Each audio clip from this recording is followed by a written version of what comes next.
Здравствуйте, дорогие подписчики и гости канала! Сегодня буду готовить тыквенную кашу с пшеном. Вот так выглядит моя неочищенная тыква. Ее я предварительно помыла и нарезала небольшим кубиком. Кожуру не обрезала. Сниму ее с уже запеченной тыквы. Вес очищенной тыквы 890 грамм. Положила ее на противень, застеленный пергаментом, и буду запекать в заранее разогретой духовке при температуре 180 градусов до мягкости, примерно 40-45 минут. При желании можете тыкву отварить. Моя тыква запекалась 40 минут. Ложкой снимаю с нее кожуру. Если кожура у тыквы тонкая, то можете ее не снимать. А если решите тыкву отварить, то залейте ее водой примерно на 1 палец и отварите до мягкости. Список необходимых продуктов оставлю в описании под видео и в конце этого видео.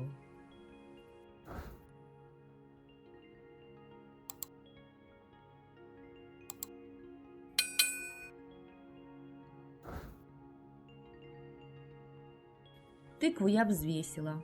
Вес запеченной тыквы без кожуры 305 грамм. Я ее разминаю вилкой. Можете, конечно, пюрировать ее блендером, но, как по мне, это лишнее. В каше тыква все равно еще разварится. Кашу буду готовить в казанке. Долила в него 500 мл воды и довожу до кипения. Можете кашу готовить в кастрюле. Добавляю примерно пол чайной ложки соли по вкусу. Перемешиваю и добавляю пшено. У меня 1 стакан пшена. Его вес 200 грамм. Чтобы пшено не горчило, я его промыла в холодной воде. Мыла до тех пор, пока вода не стала прозрачной. Затем залила его горячей водой, но не кипятком. Накрыла кастрюлю, в которой промывала крупу, крышкой и дала постоять 10-15 минут. Потом пшено перемешала и слила в воду. Кашу готовлю на медленном огне 10 минут. Крышкой казанок не накрываю. Через 10 минут вода практически выкипела. Перемешиваю кашу, добавляю 250 мл теплого молока, пол столовой ложки сахара по вкусу и добавляю тыкву. Если вам нравится это видео, то ставьте пальчик вверх и напишите свое мнение о рецепте. Поделитесь видео с друзьями. Вы этим поможете развитию канала. Чтобы приглушить вкус тыквы в каше, добавляю 3 столовые ложки лимонного сока по вкусу. Если вы любите тыкву, то лимонный сок можете не добавлять. В каше мало жидкости. Мой сын любит более жидкую кашу. Поэтому добавляю еще 250 мл теплого молока.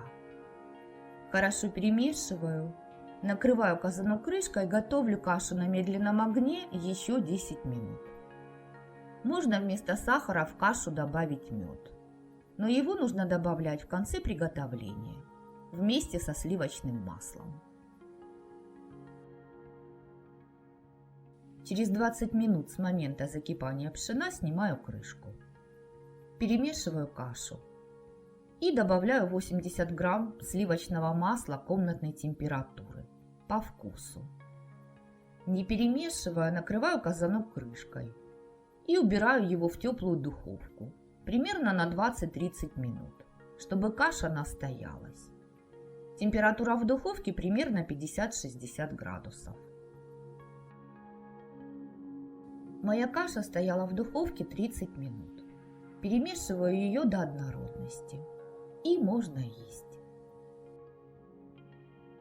Вот такая тыквенная каша с пшеном у меня получилась. Она в меру жидкая и на мой вкус в меру сладкая. Ни соли, ни сахара больше в кашу добавлять не нужно. Каша вкусная и полезная. Я такую кашу готовила сыну, когда он был маленьким. И сейчас он попросил ее приготовить, чтобы вспомнить вкус детства.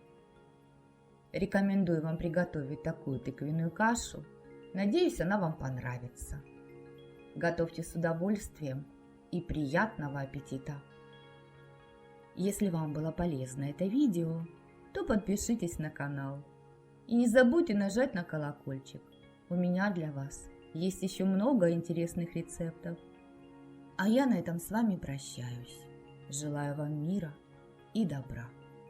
До новых встреч в новых видеорецептах. Пока-пока.